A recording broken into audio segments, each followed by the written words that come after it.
দুইটা পুলিশ খুবই অতি উৎসাহী ছিল, খুব সম্ভবত এপিবিএনের, আমার ড্রেস দেখে মনে হয়েছিল বেশি আক্রমণাত্মক ছিল। তো তারা হচ্ছে আমাকে গুলিটা করে, আমাকে খুব ক্লোজ রেঞ্জে গুলি করছে, 100 মিটার 150 মিটার হবে সর্বোচ্চ। সিটি স্ক্যানে আসলে আমার সব থেকে ক্ষতিটা হয়েছে এই ঢাকা মেডিকেলের সিটি স্ক্যানে, কারণ ঢাকা মেডিকেলের সিটি স্ক্যান আমাকে বলছে আমার চোখে কিছু নাই, যাও একটু দেখতাম হালকা একটু, আমি ওই চোখটা ধোয়ার পরে একেবারে অন্ধকার হয়ে গেল। আমি চোখের সামনে দেখতেছি যে স্ট্রেচারের উপরে পড়ে আছে, অ্যাবাউট টু ডাই, মানে মরার মতো অবস্থা, জীবন মৃত্যুর সন্ধিক্ষণে যেটাকে বলে। তাদের সাথে কেউ নাই, তার যে একটু যদি সে মারা যায় তার আগে যে মুখে একটু পানি দিবে এমন কেউ নাই। কোটা বাতিল হইলো, স্বৈরাচারও পতন হইলো, কিন্তু আমি আর চাকরিতে ফিরতে পারলাম না বা চাকরির পরীক্ষায় ফিরতে পারলাম না। আমি আসলে পড়তে লিখতে অসুবিধা হয় খুবই। যাদেরকে আমরা নেতা মেনে আমরা আন্দোলনে গেলাম, রক্ত দিলাম, নতুন বাংলাদেশ পেলাম, সেই নতুন বাংলাদেশে যদি তারা নিজেদের স্বার্থ হাসিলের চেষ্টা করে যায় তাহলে তো আমাদের সাথে তারা অভিমানী করলো।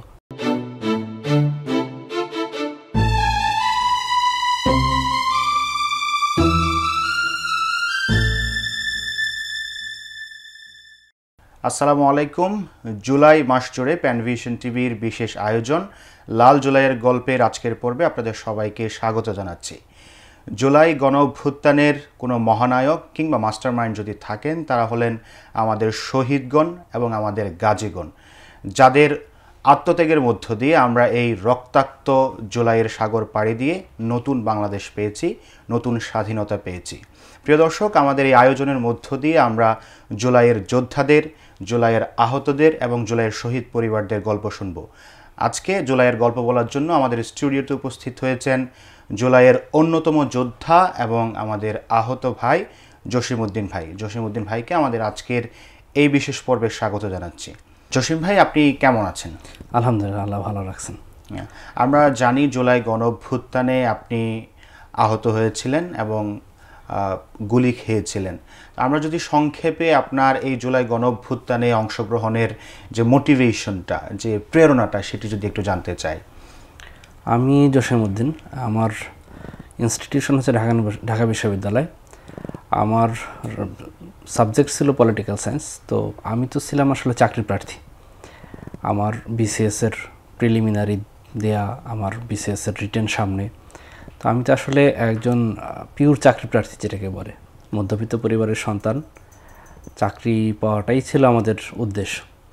সেই জায়গা থেকে আমাদের 18 সালে যে পরিপত্র জারি হয় কোটা বাতিল করে, সেই কোটা বাতিল করে যে পরিপত্র জারি, সেইটা যখন হাইকোর্ট থেকে 24-এ অবৈধ ঘোষণা করা হয়, এরপরে ব্যাপারটা তো আমাদের কাছে একটা বিনামেকে বজ্রপাতের মতো। কারণ আমরা তো আসলে কোটা ছাড়া নিজের মেধা দিয়ে চাকরি পাওয়ার উদ্দেশ্যে পড়াশোনা করতেছিলাম।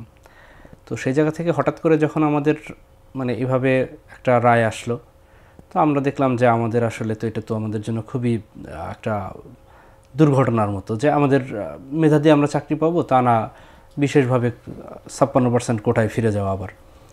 তো এই ব্যাপারটাতে আমাদের কাছে একটা প্রচণ্ড ক্ষোভের সৃষ্টি হয়। সেই ক্ষোভের জায়গা থেকেই মূলত আমাদের আন্দোলনের বিগিনিংটা, শুরুটা। আপনি যেহেতু 2018 সালেও ক্যাম্পাসে ছিলেন, সেই সময়ে আপনি কোটা সংস্কার আন্দোলনে অংশগ্রহণ করেছিলেন কিনা? হ্যাঁ, 18 সালে আমি আন্দোলনে ছিলাম। 18তে আন্দোলনে একবার প্রথম দিন থেকে শেষ দিন পর্যন্ত আমি ছিলাম। আমার বিগিনিংটা ছিল আসলে 18 সালে আন্দোলনে সবাইকে পানি খাওয়ানোর মধ্য দিয়ে। তো মুগ্ধর ভিডিওটা দেখলে আমার এই জিনিসটা মনে হয়, কারণ 18তে আমি শাহবাগে যখন প্রথম আন্দোলনটা হয় তখন আমি ওখানে বোতলে করে পানি খাওয়াচ্ছিলাম সবাইকে। তো 18 সালেও পুলিশ আমার মাথায় বাড়ি দিচ্ছিল, এখানে কেটে গেছিলো। তো 18তে তো আসলে আমরা আন্দোলন করে এক ধরনের সফল ছিলাম, কারণ 18-র উদ্দেশ্যটা ছিল শুধু কোটা বাতিলের আন্দোলন। তো সেদিক দিয়ে ওই আন্দোলনের বিস্তারিত বা ব্যাখ্যা করলে পরে এই আন্দোলনে আসে। আসলে 18 আন্দোলনে ছিলাম একেবারে প্রথম থেকে শেষ পর্যন্ত। যদি আমি 2024 সালের এই পরিপত্র বাতিলের ঘটনাটা আপনার কাছে তো জানতে চাই। আপনারা 18 সালেও আন্দোলন করেছেন, তখন বাতিল করা হয়েছিল। আবার যখন 24-এ এসে এই পরিপত্র পুনর্বহাল করা হলো, তখন কিছুটা মনে হয়েছিল কিনা যে এটা একটা প্রহসন, এই রেজিমের পরিবর্তন ছাড়া আমাদের আসলে এখান থেকে মুক্তির কোনো উপায় নেই? শুরুর দিকে এটা মনে হয়েছিল কিনা? এটা 18তে যখন পরিপত্র বাতিল করে, 18 সালে যখন পরিপত্র জারি করে, তখনই আমরা এটা টের পাইছি। যে কারণ আমরা তো তখন আন্দোলনের আমাদের দাবিটা ছিল 10% কোটা। আমরা কিন্তু কখনোই বলি নাই যে কোটা বাতিল, আমরা বলছি কোটা সংস্কার। 18 দাবিগুলো আমার স্পষ্ট মনে আসে। প্রথম দাবি ছিল যে কোটা সংস্কার করে সেটা 10% আনা, 56% ছিল, সেখান থেকে 10% আনা। তো হঠাৎ করে যখন কোটা বাতিল করলো, এবং কোটা বাতিলটা ছিল আসলে প্রচণ্ড ক্ষোভের জায়গা থেকে, কারণ 56% কোটা তো আসলে আওয়ামী লীগ ইউজ করতো তাদের নিজের স্বার্থ হাসিলের জন্য। তো যখন তারা দেখতেছে যে সবাই আন্দোলন করতেছে, তখন শেখ হাসিনা বিরক্ত হয়ে এই কথাটা বলে যে কোনো কোটাই রাখবো না। তো তার এই যে দম্ভর জায়গা, সেই দম্ভর জায়গা থেকে কোটাটা বাতিল হয়, তখন পরিপত্রটা সেভাবে জারি হয়। তো তখনই আমরা টের পাইছি যে এটা আসলে কোনো সুস্থ মস্তিষ্কের সমাধান না। তো 24-এ এসে যখন আবার দেখলাম যে সেই পরিপত্র অবৈধ ঘোষণা করা, তো পরিপত্র অবৈধ ঘোষণা করা মানে হচ্ছে আবার সেই 56% ফেরত যাওয়া। তো এটা তো আসলে সবার কাছে স্পষ্ট হয়েছে যে এটা একটা ষড়যন্ত্র। আমরা জানি আপনি ঢাকা বিশ্ববিদ্যালয়ের বিজয় 71 হলে আবাসিক শিক্ষার্থী ছিলেন। 14ই জুলাই রাতে যখন শিক্ষার্থীরা তুমি কি আমি কে রাজাকার রাজাকার স্লোগানটি দেয়, পরবর্তীতে ছাত্রলীগ একরকম আগ্রাসী হয়ে উঠেছিল এবং 15ই জুলাই সকাল থেকে কিন্তু ছাত্রলীগ শিক্ষার্থীদের উপর আক্রমণ শুরু করে, এবং আক্রমণটি শুরু হয়েছিল আপনার হল থেকেই। সেই সময়ে আপনি কোথায় ছিলেন, অথবা এই আক্রমণের শুরুটা সম্পর্কে আমাদের কিছু বলতে পারবেন কিনা? আসলে এই যে জুলাই আন্দোলন বা জুলাই আগস্ট আন্দোলন বা অভ্যুত্থান নিয়ে যে কথাটা হয়, সবাই বলে যে 16 তারিখ আবু সাইদের মৃত্যু দিয়ে আসলে আমাদের আন্দোলনটা চূড়ান্ত পর্যায়ের বিগিনিং বা শুরু। কিন্তু আমার কাছে মনে হয় যে এই জুলাই গণ অভ্যুত্থান বা জুলাই বিপ্লবের শুরুটা 14 তারিখ রাতে। কারণ 14 তারিখ পর্যন্ত আমরা যে আন্দোলনগুলো করতেছিলাম, আমরা 14 তারিখ যখন হলে ফিরে আসি সারাদিন আন্দোলনের পরে, তো স্বাভাবিক আমরা যারা চাকরি প্রার্থী বা সাধারণ শিক্ষার্থী, তাদের সবার মধ্যে একটাই ছিল যে হ্যাঁ, এত আন্দোলন হইতেছে এবং এটা তো যৌক্তিক, কোটার যৌক্তিক সংস্কার তো আসলে খুব মানে বাচ্চারাও বুঝে যে এটা আসলে সবার যৌক্তিক দাবি, এটা সবার যৌক্তিক দাবি। তো আমরা যখন আন্দোলন করতাম, সাধারণ মানুষ যখন শুনতো যে 56% কোটা, হ্যাঁ, তখন তারাও অবাক হইতো। তারা বলতো হ্যাঁ, তোমরা আন্দোলন চালায় যাও, আমরা আছি তোমাদের সাথে। 14 তারিখ আমরা যখন সারাদিন আন্দোলন করে হলে ফিরলাম, তো আমাদের কাছে মনে হলো যে হ্যাঁ, হয়তো সমাধানটা হবে। 14 তারিখ শেখ হাসিনার বক্তব্য দেওয়ার কথা, একটা সংবাদ সম্মেলন ছিল কোনো একটা কারণে, তো আমাদের কাছে মনে হলো হয়তো কোনো সমাধান আসবে। তো 14 তারিখ যখন সে আমাদেরকে রাজাকারের বাচ্চা বলে গালি দিয়াই তো সরাসরি বলা যায়, তখন আমাদের কাছে ব্যাপারটা মানে প্রচণ্ড ক্ষোভের সৃষ্টি হলো আমাদের মধ্যে, যে আমরা একটা যৌক্তিক দাবি নিয়ে দিনের পর দিন আন্দোলন করতেছি, সারাদিন আন্দোলন করে এসে এখন আমাদের এই ধরনের গালি শুনতে হয়। সেই ক্ষোভের জায়গা থেকে যখন রাতে আমাদের হলগুলো থেকে তুমি কি আমি কে রাজাকার রাজাকার স্লোগান বের হয়ে, মানে স্লোগান দিয়ে সবাই বের হয়, তখন আমার মনে হয়েছিল যে এটা একটা ইতিহাস। কারণ আওয়ামী লীগ ক্ষমতায় আসার পরে তারা যে এই যে স্বৈরাচারী শাসন ব্যবস্থা জারি করছিল, সেখানে শেখ হাসিনার বিরুদ্ধে কথা বলার মতো বা তার কথাকে অপোজ করে, তার কথাকে ব্যঙ্গ করে কথা বলার মতো সাহস ওই সময়ে কারো ছিল না, টোটালি কারো ছিল না। ইভেন এমনকি বিরোধী রাজনৈতিক দল বিএনপির নেতাদের কথাও যদি বলি, তারাও শেখ হাসিনাকে ব্যঙ্গ করে কথা বলার মতো সাহস দেখাতো না। তো সেইখানে ঢাকা ইউনিভার্সিটির হলগুলোকে মানে প্রচণ্ড নজরদারি বলি বা করায়ত্ত বলি, ছাত্রলীগের ক্যান্টনমেন্ট বলা হতো। তো সেই জায়গা থেকে শেখ হাসিনার বক্তব্যকে ব্যঙ্গ করে যখন আমরা মিছিল বের করলাম রাতে, ওই দিনটা হচ্ছে প্রথম, আমি মনে করি যে 9 সালে যখন আওয়ামী লীগ প্রথম আসে, মানে এই এরপর থেকে 24 পর্যন্ত ওইটা হচ্ছে প্রথম প্রতিরোধ, আওয়ামী লীগের বিরুদ্ধে প্রথম প্রতিরোধ এবং সাধারণ শিক্ষার্থীদের প্রতিরোধ, কোনো রাজনৈতিক দল না, কোনো ষড়যন্ত্র না, একেবারে স্বতঃস্ফূর্ত প্রতিরোধ। তো ওই যে মিছিলটা নিয়ে আমরা বের হই আমাদের হল থেকে হোক অন্য হল থেকে একসাথে করে, যখন আমরা একেবারে সব হলগুলো মিলে আমরা রাজু ভাস্কর্যে যাই তুমি কে আমি কে রাজাকার রাজাকার স্লোগান দিয়ে, ওইটা হচ্ছে আমি মনে করি যে প্রথম মানে বিক্ষোভ, মানে বিক্ষুব্ধ প্রতিরোধ, মানে জনবিস্ফোরণ বলতে পারি। তো তখন ছাত্রলীগ প্রথম ভয় পায়। হ্যাঁ, কারণ তার আগ পর্যন্ত ওদের চিন্তা ছিল যে হ্যাঁ, আন্দোলন হচ্ছে, যে কোনো সময় আমরা আন্দোলনটা দমায় ফেলতে পারবো।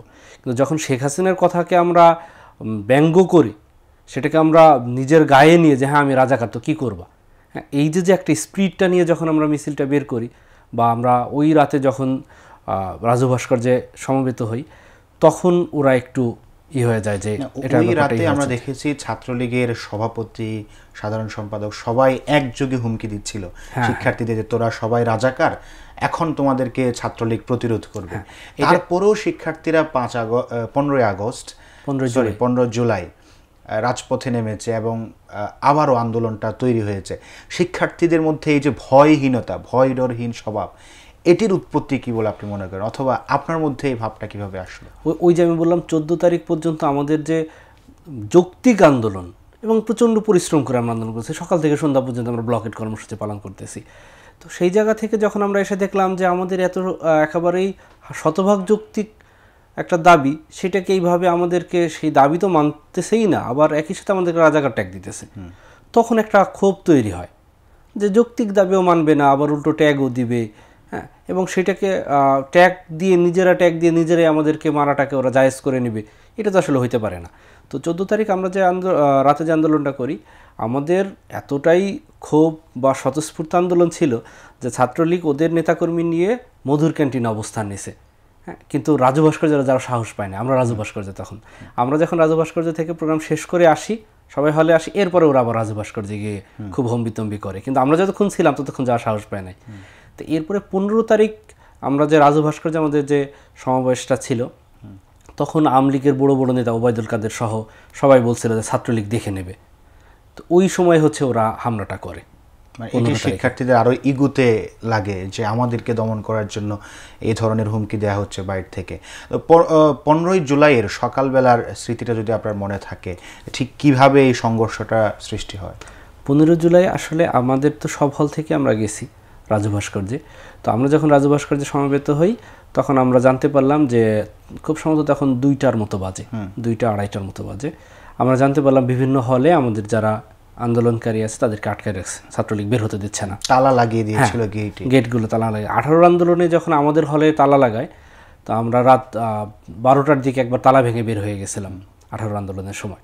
তো আমরা শুনলাম যে আমাদের বিভিন্ন হলগুলোতে তালা লাগিয়ে দিয়েছে, যে বের হতে দিবে না। এটা যখন আমরা জানতে পারলাম, তখন আমরা রাজু ভাস্কর্য থেকে মিছিল নিয়ে হল পাড়ায় আসি। তখন হচ্ছে ওরা আমাদেরকে প্রথম আমাদের 71 হলের গেটের সামনে আমরা যাই, ওইখানে আমরা যখন স্লোগান দিচ্ছিলাম বা আমাদের ভাইদের আসতে বলতেছিলাম, তখন ওরা ওই উপর থেকে ছাত্রলীগের কয়েকজন, মানে আমাদের বিল্ডিংটা তো যথেষ্ট উঁচু 11 তলা, উপর থেকে বিভিন্ন ইট, তারপরে পিঠি মাটির দলটা ওইগুলো লাগাচ্ছিল। এরপরে হচ্ছে শুরু হয় যে ওরা যখন আমাদেরকে আক্রমণ করে, আমরা প্রথমে তো মানে অত উপর থেকে লাগানো, এরপরে আমরা করতে পারিনি। আমরা যখন সরে আসি, এরপরে ওরা আমাদেরকে ধাওয়া করে, এরপর আবার আমরা এই সংঘর্ষ যেটা চলা শুরু হয়। এরপরে 16 জুলাই শহীদ আবু সাঈদ শহীদ হলেন। 17 জুলাই ঢাকা বিশ্ববিদ্যালয়ের প্রত্যেকটি হলে ছাত্রলীগকে প্রতিরোধ করা হলো, তাদেরকে হল থেকে বের করে দেওয়া হলো, কিন্তু রহস্যজনকভাবে বিশ্ববিদ্যালয় প্রশাসন ক্যাম্পাস বন্ধ করে দেয়। এর পরের সময়টাতে আপনি কোথায় ছিলেন? 17 জুলাই ভোরবেলা না, 17 জুলাই রাত থেকে একেবারে 12টা 1টার দিক থেকে একটা করে হল থেকে ছাত্রলীগকে তাড়ানো হয়। হ্যাঁ, প্রথমে একটা মেয়েদের হল থেকে, খুব সুন্দর মেয়েদের হল থেকে শুরু হয়েছিল। হ্যাঁ, রোকেয়া হল থেকে। রোকেয়া হল যখন শুরু করে, এরপর প্রত্যেকটা হল থেকে একটু পরপর একটা হল থেকে স্লোগান দিয়ে ছাত্রলীগকে বের করে দেওয়া হয়। সর্বশেষ বের করা হয়েছে আমাদের 71 হল থেকে। তো 17 জুলাই যখন হলগুলো থেকে ছাত্রলীগকে তাড়াই দিই আমরা, এরপর আমরা হলে যখন অবস্থান নেই, আমাদেরকে সব মানে বিদ্যুতের লাইন, পানির লাইন সব কিছু বন্ধ করে দেয়, মানে কোনোভাবে আমাদের থাকতে দিবে না। আমরা হল প্রশাসন সবগুলো বন্ধ করে দেয়। এবং আমাদের একটা বলা হয় যে আমরা হলে ভাঙচুর করছি, কিন্তু আমার হল থেকে আমি দেখছি আমাদের যে ভাঙচুরগুলো হয়েছে সেগুলো ছাত্রলীগের যে বড় বড় নেতা যাদেরকে বলা হইতো, যারা যে দেখা যায় 8 জনের রুম একা দখল করে নিছে, তখন ওইগুলোর উপরে আমাদের ক্ষোভ ছিল, কিন্তু হলের একটা জানালার কাছেও কেউ হাত দেয় নাই 17 জুলাই। তো 17 জুলাই আমরা এরপরে ওই যখন গায়েবানা জানাজা হয় ভিসি চত্বরে, আমরা জানাজায় অংশ নেই। ওই দিন আমার জীবনে, আমার ক্যাম্পাসে হোক বা বাইরে হোক, এত আইন শৃঙ্খলা রক্ষাকারী বাহিনী যাদেরকে বলা হইতো, বিজিবি, পুলিশ, একসাথে যেভাবে আমাদের উপরে হামলা করছে, এটা আসলে পুরোপুরি নজিরবিহীন। এটা আমার লাইফে আমি এরপর আর কখনো দেখিনি বা আগে কখনো দেখিনি। মানে এটা আমরা কল্পনাও করি নাই যে ক্যাম্পাসে এইভাবে হামলা হইতে পারে। এরপরে তো আমরা আসলে ক্যাম্পাস থাকতে পারি না 17 তারিখের পরেই, কারণ সব কিছু বন্ধ, বিদ্যুতের লাইন, পানির লাইন সব কিছু বন্ধ। পুরো ক্যাম্পাসে টিয়ার শেল দিয়ে ভয়াবহ অবস্থা করে ফেলছে। তো এর পরের সময়টাতে আপনি কোন জায়গা থেকে আন্দোলনে অংশগ্রহণ করেছেন? 17 জুলাই যখন আমরা কোনোভাবেই টিকতে পারলাম না, তখন 17 জুলাই আমি সন্ধ্যায় চলে আসি মৌচাকে, আমার এক খালাতো ভাই তার মেসে। 18 জুলাই ভোরবেলা হচ্ছে আমরা বের হই, তখন তো কমপ্লিট শাটডাউন প্রোগ্রাম। 18 জুলাই সকাল 9টার দিকে আমি বের হয়ে তখন সব কিছু বন্ধ, ইন্টারনেট বন্ধ। তো যাদেরকে ফোন দেই এক একজন এক এক জায়গায় ছড়াই ছিটিয়ে গেছে, হলের যারা ছিল, কেউ বাড়ি চলে গেছে, কেউ সায়েন্স ল্যাবে, কেউ যাত্রাবাড়ি, কেউ মোহাম্মদপুর। তো আমি আসলে আমার এখানে কাউকে পাচ্ছিলাম না। পরে এখানে 11টার দিকে মৌচাক মোড়ে স্ট্যামফোর্ড ইউনিভার্সিটির 200-300 স্টুডেন্ট আসলে আন্দোলন করতেছিল, তখন ওদের সাথে আমরা মানে একাত্ম হই। এরপরে এটা এখানে ছিল 4টা সাড়ে 4টা পর্যন্ত। 4টা সাড়ে 4টা পর্যন্ত ওরা যখন স্ট্যামফোর্ড ইউনিভার্সিটি স্টুডেন্টরা শান্তিনগর মোড়ে যাওয়ার সিদ্ধান্ত নেয়। আমি ওইখান থেকে শান্তিনগর মোড়ে না গিয়ে আমরা কয়েকজন মিলে যাই রামপুরায়, ব্রাক ইউনিভার্সিটির স্টুডেন্টদের উপর হামলা হয়েছে শোনার পরে আমরা 10-12 জন ওখানে যাই। ওইখানে যাওয়ার পরে যখন আমাদের পুলিশের সাথে ধাওয়া পাল্টা দেওয়া হচ্ছিল, তখন হচ্ছে পুলিশ আমাকে গুলি করে। আপনার ওই আহত হওয়ার স্মৃতিটা যদি একটু চারণ করতেন। আমি যখন রামপুরার ওখানে যাই, আমরা কয়েকজন, তো আসলে ওখানে কয়েকটা খণ্ড হয়েছিল মিছিলের। যেমন রামপুরা ব্রাকের সামনে একটা অংশ ছিল, আবার এই পাশে যেটা মানে মালিবাগের এই দিকে এই সাইডটাতে সবাই কি বেসরকারি বিশ্ববিদ্যালয়ের শিক্ষা? আমি যে অংশটাতে ছিলাম মালিবাগের এই পাশটাতে, আমি একটা জিনিস দেখলাম যে শিক্ষার্থী যদি থাকে 10 জন, বাকি 90 জন এলাকাবাসী এবং সাধারণ মানুষের স্বতঃস্ফূর্ত অংশগ্রহণ। আমি এই ব্যাপারটা দেখে তখন আমার একটা বন্ধুকে ফোন দিই, যে বাড়ি চলে গেছিল মানে 17 তারিখে। আমি ওকে ফোন দিয়ে বললাম যে এই আন্দোলনের পতন না হওয়া পর্যন্ত এই আন্দোলন ফিরবে না, এই আন্দোলনের ঘরে ফিরবে না। কারণ আমি দেখতেছি যে আমরা স্টুডেন্ট যদি 10 জন থাকে, 90 জন এলাকাবাসী এবং বিভিন্ন, কেউ লুঙ্গি পরা, কেউ অফিস থেকে আসা, কেউ দেখা যাবে যে রিক্সাওয়ালা, মানে সবাই, বিভিন্ন বাচ্চা থেকে বৃদ্ধ পর্যন্ত সবাই। তো তখন আমার কাছে মনে হয় যে না, এই আন্দোলন আর দমবে না। তো 18 জুলাই 5:30টার দিকে হবে। আমি একটা অংশের মিছিল রামপুরার দিক থেকে প্রায় 400-500 মানুষ, ওটা সামনে আমরা 4 জন ছিলাম। তো আমি একটা জিনিস দেখছি, পুলিশ তাদেরকে টার্গেট করে গুলি করতো যারা সামনে থাকতো, মানে একটা ভয় দেখানো যে সামনে যারা আসবে তাদেরকে গুলি করা হবে। মানে সাধারণত যারা নেতৃত্ব দেন তারাই সামনে থাকেন, তাদেরকে যদি দমন করা যায় তাহলে পুরো আন্দোলন দমন করাটা সহজ। আমরা পুলিশের ধাওয়া পাল্টা ধরে একটা পর্যায়ে পুলিশকে আমরা একটা গলির মধ্যে ঢুকাই দিই ধাওয়া দিয়ে, তাদের উপর পুলিশের পরে গুলি করতে করতে ওই গলি থেকে বের হয়, প্রায় 100-2 পুলিশ হবে। তো এর মধ্যে থেকে ওই গলি থেকে বের হওয়ার পরে 2টা পুলিশ খুবই অতি উৎসাহী ছিল, খুব সম্ভবত এপিবিএনের, আমার ড্রেস দেখে মনে হয়েছিল। এপিবিএনের 2 সদস্য খুবই মানে অন্য যারা পুলিশ ছিল তাদের থেকে 200 মিটার সামনে চলে আসে, 2 জন সদস্য, তারা একটু বেশি আক্রমণাত্মক ছিল। তো তারা হচ্ছে আমাকে গুলিটা করে, আমাকে খুব ক্লোজ রেঞ্জে গুলি করছে, 100 মিটার 150 মিটার হবে সর্বোচ্চ। আপনার গুলিটা কোথায় লাগে যদি আমরা একটু দেখতে চাই? আমার গুলি তো আসলে সারা শরীর লাগে, এটা ছড়া গুলি। আমার শরীরে আমি গুনতে পারছিলাম 86টা পর্যন্ত, ছোট ছোট ছড়া গুলি যেগুলো। তো আমার যখন গুলিটা লাগে তখন মানে গুলি তো একটা না, 86টা গুলি, কিন্তু আমার পা থেকে এখান থেকে এই পর্যন্ত গুলি লাগে এই সাইডটাতে, কিন্তু আমি চোখে 2টা লাগছে। তো যখন লাগে তখন আমার মনে হয়েছিল যে শুধু চোখেই লাগছে, কারণ চোখ তো সেন্সিটিভ জায়গা। আমি মানে আমার মনে হয় না যে আমার সারা শরীরে লাগছে, তো আমার মনে হলো যে আমার চোখে লাগছে। আমি চোখ ধরে ঘুরে দৌড় দিলাম। হ্যাঁ, দৌড় দেওয়ার পরে এরপর আমাকে একটা রিক্সায় উঠায়। রিক্সা ওঠানোর পরে আমি তখনও টের পাই নাই যে আমার সারা শরীরে লাগছে, একেবারে আমার শরীর রক্তে ভিজে গেছিলো। আমার সেই টি শার্টটা এখনও সংরক্ষণ করা আছে, মানে ওটার পুরো রক্তে এত হয়ে গেছিলো যেটা আমি ভাঁজ করতে পারতাম না, শক্ত হয়ে গেছিল। আমাকে যখন রিক্সায় করে নিয়ে যায়, একটা ভাই সাথে ছিল, তো আমি চোখ ধরেছিলাম, রিক্সায় চোখটা ধরে ওনার মানে কাঁধে মাথা রেখে ছিলাম। তো আমাকে প্রথমে নিয়ে যায় হচ্ছে ওই শামসুল হক খান সিরাজুল ইসলাম মেডিকেল নেওয়ার পর আমার যখন রিক্সা থেকে নামায় তখন আমি দাঁড়াইতে পারতেছিলাম না। তখন আমি বুঝলাম যে আমার শরীর অন্য জায়গায় লাগছে, যেহেতু আমি দাঁড়াইতে পারছি, আমার 2 পায়ে প্রায় 40টার উপরে আছে। তো যখন দাঁড়াইতে পারতেছিলাম না তখন টের পেলাম যে আমার শরীর অন্য জায়গায় লাগছে। আমরা শুনেছি যে আহত হওয়ার পরে হসপিটালে নেয়ার এই মাঝ পথে অনেকের উপর আবার আক্রমণ করা হয়েছিল। আপনি এই ধরনের কোনো সমস্যার সম্মুখীন হয়েছেন? হ্যাঁ, আমার ওইটা আসি। আমার যখন এখান থেকে, এটা তো সিরাজ ইসলাম মেডিকেল তো কাছেই, তো আমাকে যখন নিয়ে যায়, আমাকে একটা হুইল চেয়ারে বসায়, এরপর ওটিতে নিয়ে যায়। ওটিতে নেওয়ার পরে আমাকে ড্রেসিং করে, চোখে তো আমি তখন একেবারেই দেখতেছি না, আমার সারা শরীর রক্তেই হয়ে গেছে। তো তারা ড্রেসিং করার পরে আমাকে বলে যে আপনি ঢাকা মেডিকেলে চলে যান।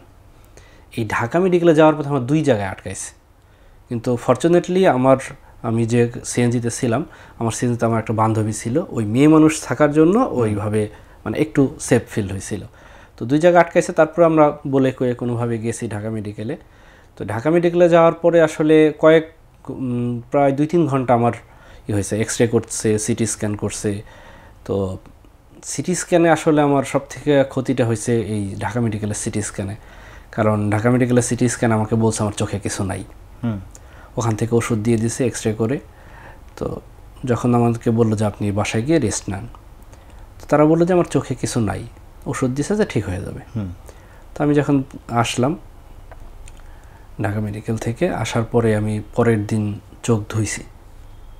চোখ ধোয়ার পরে এরপরে যতটুকু যা চোখে আলো দেখতাম, ওই চোখ ধোয়ার পরে আমার একেবারে ঘোলা হয়ে গেল চোখ। বাম চোখে আর কিছুই দেখছি একেবারে ঘোলা হয়ে গেল, মানে যাও একটু দেখতাম হালকা একটু, আমি ওই চোখটা ধোয়ার পরে একেবারে অন্ধকার হয়ে গেল। তো পরবর্তীতে যখন আমার অন্যান্য ডাক্তার দেখালাম, তখন তারা বলছিল যে আপনার চোখে যেহেতু ফুটো হয়ে গেছে, ওখান থেকে পানি যাওয়ার জন্য আপনার এই অবস্থা, আপনার চোখে পানি দেওয়াটা ঠিক হয় নাই। ওইটা তো আমাকে ডাক্তার বলে নাই তখন। ঢাকা মেডিকেল থেকে আমাকে এটা বললে বা যদি বলতো যে আপনার চোখে এখনও সরাগুলিটা আছে, 2টা আছে, তাহলে হয়তো আমি সেভাবেই করতাম। কিন্তু তারা বলছে যে এটা কিছু নাই আপনার চোখে, ওষুধ নিলে ঠিক হয়ে যাবে। তো এই জন্য আমি এসে পানি দিই, এবং পানি দেওয়ার পরেই আসলে এরপরে আর চোখ ঘোলা হয়ে যায়, আর কিছু দেখতে পাই না। এখন বাম চোখে দেখতে পান না একদম? না, বাম চোখে ঘোলা, সব কিছু ঘোলা। আপনি যখন আসলে এই ডাক্তার দেখানোর জন্য ঢাকা মেডিকেল কলেজে যান, সেখানকার পরিবেশটা কেমন ছিল? আপনি আপনার মতো আহত আর কাউকে দেখেছিলেন কিনা সে সময়? এই ব্যাপারটা আসলে আমি সিরাজুল ইসলাম মেডিকেল থেকে যখন ঢাকা মেডিকেল আমাকে যেতে বলে, মানে রেফার করে দেয়, আমি যাওয়ার পরে আসলে যে দৃশ্য দেখছি ওটা আসলে ভোলার মতো না। আমার চোখে লাগছে, আমার সারা শরীরে লাগছে। আমাকে নিয়ে গেছে আমার 3টা বন্ধু। আবার ওখানে যাওয়ার পর আমার ঢাকা ইউনিভার্সিটি একটা ছোটো ভাইকে পাইছি। তো এই যে ব্যাপারটা, আমাকে নিজেকে খুবই ভাগ্যবান মনে হয় যে আমি আহত হয়ে গেছি হাসপাতালে, আমার সাথে 3 জন গেছে। ওখানে আমার ঢাকা ইউনিভার্সিটি একজনকে পাইছি, তারা আমার জন্য জীবন দিয়ে চেষ্টা করতেছে। কিন্তু আমি ঢাকা মেডিকেলে কয়েকটা দৃশ্য দেখে, মানে আমার কাছে ওই যে জন্য বললাম যে আমি নিজেকে ভাগ্যবান মনে করি, সেটা হচ্ছে যে আমি চোখের সামনে দেখতেছি যে স্ট্রেচারের উপরে পড়ে আছে, অ্যাবাউট টু ডাই, মানে মরার মতো অবস্থা, জীবন মৃত্যুর সন্ধিক্ষণে যেটাকে বলে। তো তার সাথে কেউ নাই, সে যে কে এটা কেউ জানে না। ডাক্তার তাকে ডাকতেছে যে এর সাথে কি কেউ নাই, এবং 4-5 জন পড়ে আছে, এবং বলতে গেলে লাশ হয়ে পড়ে আছে, তাদের সেন্স নাই, মানে সারা শরীরে রক্ত, তাদের সাথে কেউ নাই। তার যে একটু যদি সে মারা যায়, তারা যে মুখে একটু পানি দিবে এমন কেউ নাই। তো সেই জায়গা থেকে আমার মনে হয়েছে আমি তো ভাগ্যবান, আমার সাথে তো তাও কেউ আছে, আমি তো চিকিৎসাটা পাচ্ছি, বা আমার পাশে একজন অন্তত সহযোগিতার জন্য একজন আছে। তো ওই দৃশ্যগুলো আসলে প্রতি মিনিটে একজন করে আসতেছে, যেটা দেখলে মানে আমারই খারাপ লাগতেছে, এবং আমার মনে হচ্ছে যে আমি তো তাহলে কম আহত। তাদের অবস্থা দেখে মনে হচ্ছে যে আমি অনেক ভাগ্যবান, এমন পরিস্থিতি দেখছি। ওই সময় যারা কাতরাচ্ছিলেন, ডাক্তাররা চিকিৎসা করছিল না কেন? মানে কেন তাদেরকে এভাবে ফেলে রাখা হচ্ছে? ডাক্তাররা চিকিৎসা করতেছিল না, এটা আসলে ডাক্তারদের ভাবে ব্লেম দেওয়াটা ঠিক হবে না। কারণ ঢাকা মেডিকেলে যে ধারণ ক্ষমতা, আমার মনে হয় তার কয়েক গুণ বললে বেশি কম হবে, কয়েক শগুণ বেশি হয়েছে। প্রতি মিনিটে যদি একজন এই ধরনের আহত রোগী আসে, তাহলে তাদের কিছু করার থাকে না তো আসলে। কারণ আমি যে রুমটাতে আমাকে ঢাকা মেডিকেলে করা হয়, এক্স রে করা হয়, ওখানে আমরা সিরিয়াল দিছি, আমার মনে হয় এক সিরিয়ালে সবাই আন্দোলনের আহত, যারা প্রায় 60-70 জন সিরিয়ালে দাঁড়ানো, এবং এক একজনের অবস্থা আমার সব থেকে কম। আমি মনে করি যে আমার সব থেকে কম আহত আমি। তাহলে এটা তো আসলে তাদের উপরে দোষ দিয়ে লাভ নেই, কারণ এত রোগীর প্রেশার। আমার সাথে যে ছিল সে বলতেছিল যে আমি এটা আসলে ঢাকা মেডিকেল মনে হয় না, আমার মনে হচ্ছিল যে আমি গাজার কোনো হাসপাতালে আসছি, এত ভয়াবহ পরিস্থিতি ছিল। সো ডাক্তাররা তো আসলে চাইলেও তখন ঠিকমতো সার্ভিস দিতে পারতেছে। আমরা শুনেছি যে সেই সময় আসলে সরকারের উপর মহল থেকেই ডাক্তারদেরকে বলা হয়েছিল যে নো ট্রিটমেন্ট নো মেডিসিন, অর্থাৎ কোনো চিকিৎসাও দেওয়া হবে না, তাদেরকে মেডিসিনও রিলিজও দেওয়া হবে না। এইটা হয়েছিল, এটি আপনি পর্যবেক্ষণ করেছিলেন? হ্যাঁ, এইটা হয়েছে আমার 28 জুলাই যখন আমার চোখে প্রথম অপারেশন হয়, তখন আমি জিনিসটা খেয়াল করছি। এটা কোন মেডিকেলে? এটা হয় আমার প্রথম অপারেশন হয় ইস্পাহানি আই হাসপাতালে। ইস্পাহানিতে ডাক্তাররা বা স্টাফরা বেশিরভাগই সাপোর্টিভ ছিল, কিন্তু এই নো ট্রিটমেন্ট নো রিলিজ এই জিনিসটা শেখ হাসিনা যখন পঙ্গু হাসপাতালে যায়, আমার যারা পঙ্গু হাসপাতালে ভাই ব্রাদার ছিলেন আন্দোলনে আহত, তাদের সাথে কথা বলার পরে জানতে পারছি উনি ওইখানে এই কথাটা বলে আসে এবং অন্যান্য হাসপাতালে সেম কাহিনীটা করে। যেমন আমি স্পানে আই হাসপাতালে যথেষ্ট সাপোর্টিভ ছিল, তো দুই একজন ছিল যারা মানে আমাদের উপরে খুব ক্ষুব্ধ ছিল যে আমরা আন্দোলনে কি আহত হয়েছি, সরকার পতনের চেষ্টা করতেছি এই জন্য। কিন্তু তাছাড়া ঢাকা মেডিকেলে আমি 18 জুলাই যেদিন আহত হই সেদিন ডাক্তাররা খুবই সাপোর্টিভ ছিলেন, খুবই সাপোর্টিভ ছিল। অর্থাৎ ডাক্তাররা নিজেদের জায়গা থেকে চেষ্টা করেছেন। হ্যাঁ, ডাক্তাররা নিজেদের জায়গা থেকে সর্বোচ্চ চেষ্টা করছেন, কিন্তু কিছু ডাক্তার আছে দলকানা ডাক্তার যাদেরকে বলা হয়, বা সরকারের প্রেশারে কিছু ডাক্তার হয়তো একটু আমাদের সাথে বাজে আচরণ করছে, এটা সত্য।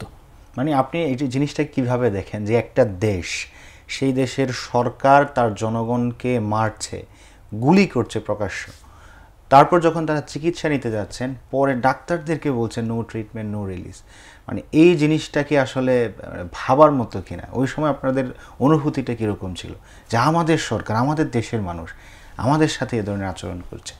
এটা তো সবার কাছে যেমন খুবই মানে অবাক লাগে, কিন্তু আমার কাছে অতটা অবাক লাগে না কেন, আমরা একটা যৌক্তিক দাবি নিয়ে গেছি, একেবারে খুবই সিম্পল যৌক্তিক দাবি, একেবারে যে কোনো সুস্থ মস্তিষ্কের মানুষ এটা অনুধাবন করতে পারবে। সেই যৌক্তিক দাবি আদায় করতে গিয়ে যদি আমাদের ভাইদের জীবন দিতে হয়, ইউনিভার্সিটি পড়া স্টুডেন্টদের, সম্ভাবনাময় স্টুডেন্টদের যদি জীবন দিতে হয়, যারাই জীবনগুলো নিচ্ছে, আমাদেরকে মারতেছে বা হত্যা করছে, তাদের কাছ থেকে তো আমরা এর থেকে ভালো কিছু এক্সপেক্ট করি না, স্বাভাবিক। যারা আমাদেরকে একেবারে প্রকাশ্যে গুলি করে মারতেছে, তারা যে আমরা আহত হলে হাসপাতালে গেলে তারা যে ট্রিটমেন্ট দিতে দিবে না, এটা তো স্বাভাবিক। হ্যাঁ, হায়নার কাছ থেকে তো আপনি বিড়ালের মতো আচরণ আশা করতে পারেন না। এই 18 জুলাই আপনি আহত হয়েছেন, এরপরে তো চিকিৎসাধীন ছিলেন, বিভিন্ন হসপিটালে গিয়েছেন, এরপরে আসলে আর রাজপথে নামার সুযোগ হয়েছিল কিনা, অথবা হসপিটালের বেডে বসে কখনো মনে হয়েছিল কিনা একটু সুস্থ হলে আবার রাজপথে নামবো? 18 জুলাই আমি যখন আহত হই, 19 জুলাই থেকে আমি প্রত্যেক দিন আমার যারা বিভিন্ন জায়গায় পরিচিত আন্দোলন করতেছিল সবাইকে ফোন দিই। আমার এমনও গেছে একদিন আমি 300 মিনিট পর্যন্ত কথা বলছি, এরে ফোন দিছি, ওরে ফোন দিছি, মানে আমি নামতে পারতেছি না শারীরিক অবস্থার জন্য, কিন্তু আমার মন পড়ে আছে আন্দোলনে, রাস্তায়। কারণ আমি ফোন দিতেছিলাম, যার একজনে ফোন দিছি, 2 দিন পর্যন্ত ফোন দিছি, এরপরে তাকে আর ফোনে পাচ্ছি না। পরে শুনলাম তাকে পুলিশে গ্রেপ্তার করছিল, বজলুর রহমান বিজয়, আমার 71 হলের। তো এই যে ব্যাপারটা, যে আমি শারীরিকভাবে আসতে পারতেছিলাম না রাজপথে, কিন্তু আমার মন আসলে রাজপথে পড়েছিল। আমি যতটুকু পারছি সবার সাথে খোঁজ নিছি, কারণ আমার শরীরে তখন যে অবস্থা, আসলে আমি তো ঠিকঠাক মতো তাকাইতেই পারতাম না, এই জন্য আসলে আসার সুযোগ ছিল না। কতদিন হসপিটালে ছিলেন? আমি 28 জুলাই তো সার্জারি হয়, এরপরে বিভিন্ন ফেজে আসলে, মানে একবার দেখা যায় 7 দিন, একবার 10 দিন, একবার 4 দিন, এরকম করে আমার এখন পর্যন্ত 3বার অপারেশন হয়েছে। তো অনেক দিন, প্রায় মাস 2-এর উপরে আমার হসপিটালে থাকতে হয়েছে। আচ্ছা, এই যে আপনি আন্দোলনে চোখ হারিয়েছেন, এটা নিয়ে আপনার মানে রিগ্রেট ফিল হয় কিনা যে একটা চোখে আমি দেখতে পাই না? না, রিগ্রেট ফিল না, কিন্তু একটা ছোট আক্ষেপ বলা যায়, সেটা হচ্ছে যে আমি তো আন্দোলনে গেছি আসলে কোটা বাতিলের জন্য। সেই কোটা বাতিলের যৌক্তিক আন্দোলনে যখন আমাদের ভাইদের হত্যা করা হয়েছে, এরপরে আমরা সেই হত্যার বদলা হিসেবে, রক্তের বদলা হিসেবে আমরা স্বৈরাচার পতনের আন্দোলন করছি। তো আমি বিগিনিংটা হলো, শুরুটা হলো আসলে যে চাকরিতে কোটা বাতিল করা নিয়ে। সেই কোটা বাতিল হইল, স্বৈরাচারও পতন হইল, কিন্তু আমি আর চাকরিতে ফিরতে পারলাম না, বা চাকরি পরীক্ষায় ফিরতে পারলাম না। আমি আসলে পড়তে লিখতে অসুবিধা হয় খুবই, তো ওইটাই আর কি একটু খারাপ লাগে যে কোটা বাতিলের আন্দোলনের শুরু দিয়ে স্বৈরাচার পতন, সে কোটা বাতিল হইলো, স্বৈরাচারও পতন হইলো, কিন্তু আমি আর চাকরি পরীক্ষায় ফিরতে পারলাম না। এই একটা ছোট আক্ষেপ আর কি। যখন 5 আগস্ট বিকেলে শুনলেন, বিকেলে না দুপুরে শুনলেন যে শেখ হাসিনা বাংলাদেশ থেকে পালিয়েছে, বাংলাদেশ স্বাধীন হয়েছে, তখন আপনার অনুভূতিটা কী ছিল একটু জানতে চাই। আমার 28 জুলাই সার্জারির পরে ডাক্তার আমাকে বলছিলেন যে আপনি চোখ যথেষ্ট চেষ্টা করবেন, যতক্ষণ পারেন চোখ বন্ধ করে রাখবেন, হেড ডাউন করে রাখবেন, মাথা নিচে করে। তো 5 তারিখে আমার চোখ খুলতে খুবই অসুবিধা হচ্ছিল। আমি সারাদিনে 1 ঘন্টাও চোখ খোলা রাখতে পারতেছিলাম না, চোখ খুললে চোখ দিয়ে পানি পড়তো। ডান চোখও কি খুলতে সমস্যা হচ্ছিল? না, স্বাভাবিক ডান চোখ খুলতে গেলে তো বাম চোখ খুলবে, এটা তো আমি তো একটা খুলতে পারবো না। তো আমি চোখ খুলতে গেলেই চোখ দিয়ে পানি পড়তো এবং চোখ খোলা রাখতে পারতাম না, খুবই যন্ত্রণা হতো। তো 5 আগস্ট যখন শুনলাম শেখ হাসিনা পালাই গেছে, আমি ওই অবস্থায় যে যতটুক চেষ্টা করে যতটুকু পারতেছি আমি টিভির নিউজ দেখতেছি, এরে ফোন দিতেছি, ওরে ফোন দিতেছি। আমার ভাই আর ভাবি তারা খুব রাগ করতেছে যে আমি কেন তাকাইতেছি বা মানে এই থেকে উঠতেছি, বিছানা থেকে উঠতেছি। কিন্তু আমি আসলে তখন নিজেকে কন্ট্রোল করতে পারিনি। আমাকে যে হাসপাতালে নিয়ে গেছিলো সেই ভাইকে ফোন দিছি, অপরিচিত একটা ভাই। সেই ভাই তো কান্না করে সে কথাই বলতে পারে না যে ভাই অনেক ত্যাগের বিনিময়ে আমাদের এই স্বাধীনতা। তো ওই মুহূর্ত আসলে আমার জীবনের, আমি সবসময় বলি যে আমার জীবনের সবথেকে বড় আক্ষেপ যে আমি 5 আগস্ট সুস্থভাবে ঢাকায় থাকতে পারিনি, আমার চিটাগাং থাকতে হয়েছে। কারণ 5 আগস্টের স্বাধীনতাটা আমি যে উপভোগ করতে পারি নাই বা গণভবনে যেতে পারি নাই বা রাস্তায় নামতে পারি নাই, এইটা আমার জীবনে যদি একটা আক্ষেপ থাকে মৃত্যুর আগ পর্যন্ত, সেটা হচ্ছে 5 আগস্ট আমি রাস্তায় নামতে পারিনি। এটা আমি মানে এই আক্ষেপটা আমার কখনোই যায় না। 5 আগস্ট পরবর্তী বাংলাদেশ স্বাধীন হলো, আমরা নতুন বাংলাদেশ পেয়েছি, নতুন একটা সরকারও পেয়েছি যারা ছাত্র জনতার গণ অভ্যুত্থানে এই রক্তাক্ত জুলাইয়ের ওপর দিয়ে সরকার গঠন করেছে। তাদের সরকার গঠনের পরে প্রাইমারি যে দায়িত্বটি ছিল সেটি হচ্ছে আমাদের শহীদ পরিবারগুলো এবং আহত ভাইদেরকে চিকিৎসা নিশ্চিত করা, শহীদ পরিবারগুলোকে পুনর্বাসন করা। এই কাজটা তারা সঠিকভাবে করেছে কিনা, তাদের কাজের ওপর যদি আপনারা একটা মূল্যায়ন শুনতে চাই। এই নতুন যে 8 আগস্টের পরে যে সরকারটা আমরা গঠন করলাম, এই একটা কথা বলা হয় যে আমরা মব ক্রিয়েট করতেছি, মব জাস্টিস করতেছি। কিন্তু আমি এই কথাটা বারবার বলি যে আমরা মব করব না বলেই তো 8 আগস্ট সরকারটা গঠন করা। যদি আমরা মবই করব তাহলে তো আমাদের সরকার প্রয়োজন ছিল না, আমরা নিজেরা আইন হাতে তুলে নিতাম। কিন্তু যেহেতু আমরা মব করব না, আমরা আইনগত প্রক্রিয়ার মাধ্যমে দেশের সংস্কার বলি, স্বৈরাচারের বিচার বলি, এগুলো করব বলেই তো আমরা অন্তর্বর্তীকালীন সরকারটা গঠন করলাম বা উপদেষ্টাদের দায়িত্ব দিলাম। তো সেই জায়গা থেকে তারা আসলে দায়িত্ব পালন করার ক্ষেত্রে আমার মনে হয় না তাদের উপরে আমরা যে দায়িত্ব অর্পণ করছি তার 10%ও তারা পালন করতে পারছে। আমি 10%ও বলবো না। আর তারপরে কথা হচ্ছে আমাদের যে চিকিৎসা বা আহত শহীদদের যে পুনর্বাসন বলি, চিকিৎসা বলি, এই জায়গাটাতে তারা এতদিন পরে এসে এখন খুব সিরিয়াস, এটা সত্য। কিন্তু 8 আগস্টের পরে তারা খুব ধীর গতিতে আগাইছে। যেমন আমার চোখের কথা বলি, আমার যদিও আসলে সরকারের উপরে ব্লেম দিয়ে লাভ নেই, কারণ ওই 18 জুলাই আসলে আমার চোখই হয়ে যায়। তো অনেকের আমি এমন দেখছি যে ওই 8 আগস্ট সরকার গঠন হয়েছে, ওই সময় যদি ইনস্ট্যান্ট অনেক চিকিৎসার চেষ্টা করতো, বিদেশি ডাক্তার হোক, বিদেশে পাঠানো হোক, বা নিজেদেরও যদি খুবই আন্তরিক হতো, তাহলে হয়তো অনেকের চোখ বলি বা অন্যান্য অসুবিধা যেগুলো আছে সেগুলো হয়তো প্রশমন করা যেত। তো এই জায়গাটাতে তো ব্যর্থতা আছে। কিন্তু দেশের সংস্কার বা নতুন বাংলাদেশের যে আমরা স্বপ্ন দেখছিলাম, সেই জায়গা থেকে সরকার মানে পুরোপুরি ব্যর্থ। কারণ আমরা তো আসলে যে নতুন বাংলাদেশের স্বপ্ন দেখছি, সেইখানে যদি সেই স্বৈরাচারের সময়ের যাদের জন্য আমাদের এত ভাই শহীদ হয়েছে, যারা এই এস্টাবলিশমেন্টটা একেবারে তিল করে স্বৈরাচারকে এস্টাবলিশড করছে, সেই দোসরদের সেফ এক্সিট দেওয়া বা তাদেরকে আবারও সেই প্রশাসন বলি, সমাজে বলি, সব জায়গা পুনর্বাসন করার যে প্রক্রিয়াটা এই সরকার খুব ধীর স্থিরভাবে করলো। আমাদের সাথে তো এটা তো আসলে রক্তের সাথে বেইমানি, শহীদদের রক্তের সাথে বেইমানি। এক্স্যাক্টলি। সে জায়গা থেকে যারা এই আন্দোলনের নেতৃত্ব দিয়েছিলেন, যাদের নেতৃত্বে আমরা রাজপথে নেমেছি, আহত হয়েছি, অনেকবার শহীদ হয়েছেন, তাদেরও তো একটা বড় দায়িত্বের জায়গা ছিল। তারা কি 5 আগস্ট পরবর্তী সময়ে খানিকটা মানে ক্ষমতার প্রতি একটু ঝোঁক প্রবণতা ছিল কিনা, যে কারণে তারা এই আহত পরিবারের প্রতি তাদের দায়বদ্ধতাটা তারা পূরণ করতে পারেননি? খানিকটা ক্ষমতার প্রতি আকর্ষণ বা ক্ষমতার প্রতি লোভ বলে ভুল হবে, পুরোটাই ক্ষমতার প্রতি লোভ। কারণ আমরা তাদেরকে সামনে রেখে আন্দোলনটা করছি, তারা আমাদেরকে লিড দিছে, আমরা তাদেরকে লিডার মেনে আন্দোলনে গেছি। তো সেই আন্দোলনের পরে আমরা যে নতুন বাংলাদেশের স্বপ্ন দেখলাম, সেইখানে তো তাদের সবথেকে ফার্স্ট প্রায়োরিটি তাদের থাকা উচিত ছিল দেশের সংস্কার। আমাদের যে স্বপ্নের বাংলাদেশ আমরা আশা করেছিলাম, সেইটার যেভাবে হোক সেইটার বাস্তবায়ন করা।